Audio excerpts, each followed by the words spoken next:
Donc, si vous avez récemment regardé les offres d'emploi sur les différentes plateformes numériques que sont Indeed, JobBoom ou Talent.com, vous avez probablement remarqué qu'il y a à présent plus d'emplois au titre banal ou commun, bref, des titres d'emploi que tout le monde connaît et comprend, comme si par le fait d'ajouter un titre alambiqué à notre métier, on s'achetait du capital symbolique sans trop d'efforts, façon probablement de mettre des brillants sur un chandail beige. Pour le définir rapidement, le langage corporatif, on dit aussi langage professionnel, désigne un ensemble de codes linguistiques, souvent teintés d'anglicismes, de formules abstraites, utilisées dans les communications internes et externes des entreprises.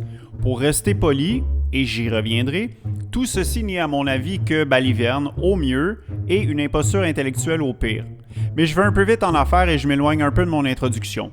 Revenons aux offres d'emploi. On dirait qu'il y a plus de titres simples à présent. Vous savez, les emplois que tout le monde connaît qui se nomment simplement en un seul mot, comme enseignant, boulanger, plombier, électricien, etc. Les postes ne sont à présent plus nommés par un simple mot compréhensible, mais par une litanie de mots jargonneux, comme si cette longue suite allait avoir pour résultat de donner une aura incroyable à chaque métier, comme si cueillir des fraises était aussi incroyable que d'être astronaute et aller dans l'espace. Comme si par frustration de constater que le réel n'était pas à notre goût, et surtout très injuste, parce que oui, le réel est très injuste, on se disait que, à défaut de pouvoir changer le réel, on allait prendre la liberté de changer les mots qu'il nomme, en espérant que le réel suive les mots que l'on utilise. Non, monsieur, je ne suis pas célibataire, moi, mais en couple avec une personne que j'aime, c'est-à-dire moi-même. Malgré toutes ces carabistouilles langagières, je vais aux yeux de la loi rester un homme célibataire, tout comme une banque ne prêtera pas des millions de dollars à un chômeur, même s'il insiste sur le fait qu'il n'est pas un simple chômeur, mais plutôt un prestigieux consultant en disponibilité stratégique ou un expert en optimisation du potentiel inexploité. Les impostures intellectuelles fonctionnent socialement assez bien, sauf lorsque l'argent est impliqué. Les titres d'emploi jargonneux ont leurs équivalents chez les futurs employés qui postulent chez les employeurs en rédigeant des CV avec autant de formules inutilement tarabiscotées. L'excellent YouTuber Micode en avait d'ailleurs fait une petite expérience maison dans laquelle il avait conclu que les CV jargonneux avaient plus de chances de plaire à un employeur qu'un CV rédigé dans un vocabulaire moins flamboyant. Autrement dit, le fait d'utiliser un vocabulaire jargonneux dans votre CV vous donnait un plus gros coup de pouce que si vous étiez diplômé d'une grande université. Comme si l'illusion d'être compétent était plus importante que la compétence elle-même. Pour vous donner une idée d'à quel point c'est rendu de la folie tout ce jargon incompréhensible, voici un petit florilège rapide de métiers bien connus, dans un premier temps nommé en un seul mot que tout le monde comprend, par la suite décrit dans la novlangue corporative. Caissier.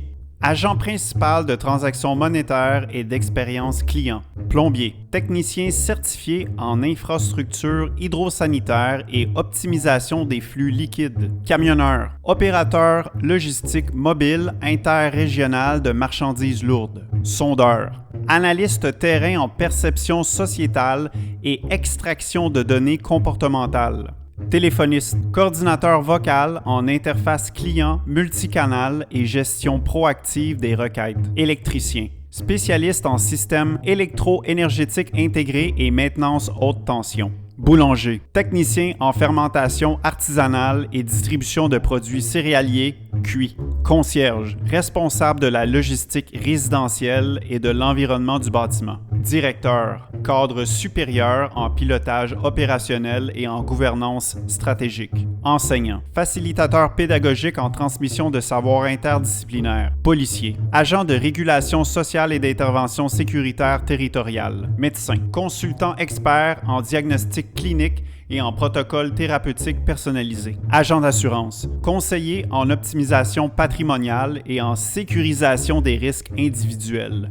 Et mon préféré, déneigeur, consultant opérationnel en dégagement cryogénique des surfaces urbaines. Et tout ça avec une surutilisation des mots que personne comprend, comme un projet structurant, intelligence d'affaires, des projets d'intelligence d'affaires structurants et dynamiques. Je vous vois en train d'essayer d'extrapoler le sens de ces mots, mais essayez pas de comprendre, ça veut rien dire. Un peu comme si on était dans la cantatrice chauve de Ionesco. pièce de théâtre dans laquelle il n'y a ni cantatrice et encore moins de cantatrice chauve. Dans cette excellente pièce de théâtre qui est encore et toujours d'actualité, on s'échange des banalités absurdes et personne n'en fait de cas parce qu'au final, personne n'écoute vraiment ce qui est dit et de toute façon, tout ce qui est dit est absurde. Il faut nommer ce phénomène pour ce qu'il est. Ce langage corporatif, c'est à mon avis une imposture intellectuelle, un peu comme l'expérience réalisée par Sokal et Bricmont en 1996. Est-ce que ça vous dit quelque chose? À titre de rappel, Alain Sokal, physicien américain, soumet un article volontairement absurde à la revue postmoderne Social Text. L'article en anglais est intitulé, et je traduis, « Transgresser les frontières vers une herméneutique transformative de la gravité quantique ». L'article est truffé de jargon pseudo-scientifique et de références flatteuses aux idéologies postmodernes. L'objectif est de tester si une revue prestigieuse publierait un texte complètement dénué de sens, pourvu qu'il corresponde aux préjugés idéologiques de la revue. L'article est accepté et publié, ce qui provoque un scandale lorsque Sokal révèle la supercherie. De cette expérience, en avait résulté un excellent livre nommé Imposture intellectuelle qui a été publié en 1997. Pour revenir au langage corporatif ou au jargon professionnel, il y a une surutilisation des mots expert et spécialiste.